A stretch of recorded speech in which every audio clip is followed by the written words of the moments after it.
નમસ્તે મિત્રો, તો આજે આપણે ભગવાન બુદ્ધ દ્વારા આપેલ એક ઉપદેશની વાત કરીશું કે સાચા પ્રેમનો અર્થ શું છે। તો તમે આ વિડીયોને અંત સુધી જરૂરથી જોજો।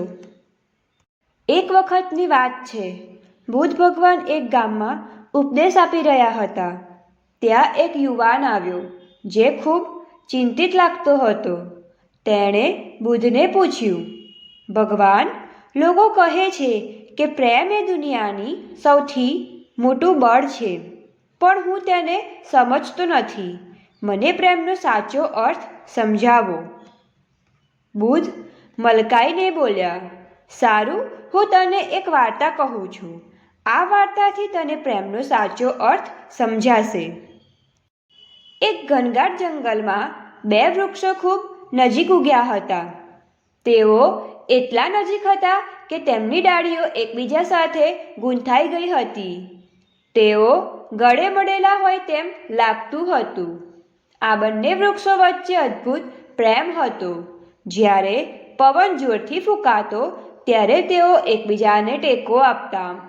જ્યારે ભારે વરસાદ પડતો ત્યારે તેઓ એકબીજાને આશરો આપતા।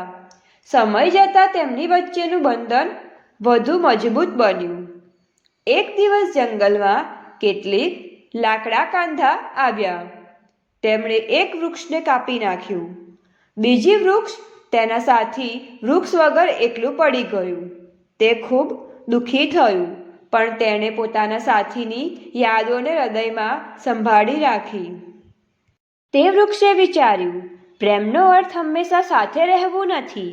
પ્રેમનો સાચો અર્થ એ છે કે બીજા માટે નિસ્વાર્થ ભાવનાથી સારા વિચાર રાખવા।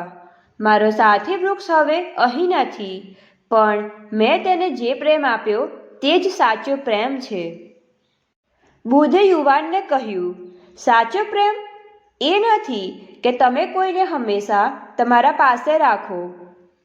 સાચો પ્રેમ એ છે કે તમે તમારા સ્વાર્થ વગર બીજા માટે તેમના સુખ અને કલ્યાણની કામના કરો। જેમ તે વૃક્ષે તેના સાથીને ગુમાવીને પણ તેની યાદોથી સુખ અનુભવ્યું, તેમ પ્રેમમાં નિસ્વાર્થ ભાવ મહત્વનો છે। યુવાને બુદ્ધની વાત સાંભળી અને કહ્યું, ભગવાન, હવે હું સમજી ગયો છું કે સાચો પ્રેમ તે જ છે જેમાં સ્વાર્થ ન હોય। તે માત્ર લેવાનો સંબંધ નથી, પણ આપવાની પ્રેરણા છે। આ વાર્તા પરથી આપણે શીખવું જોઈએ કે પ્રેમ એ શારીરિક કે ભૌતિક સંબંધથી ઉપરનું છે। તે નિસ્વાર્થ ભાવ, વિશ્વાસ અને દયાનું પ્રતીક છે। જ્યાં સ્વાર્થ ખતમ થાય છે, ત્યાં સાચો પ્રેમ શરૂ થાય છે। જ્યાં નિસ્વાર્થતા હોય છે, ત્યાં પ્રેમનો સાચો અર્થ પ્રગટ થાય છે।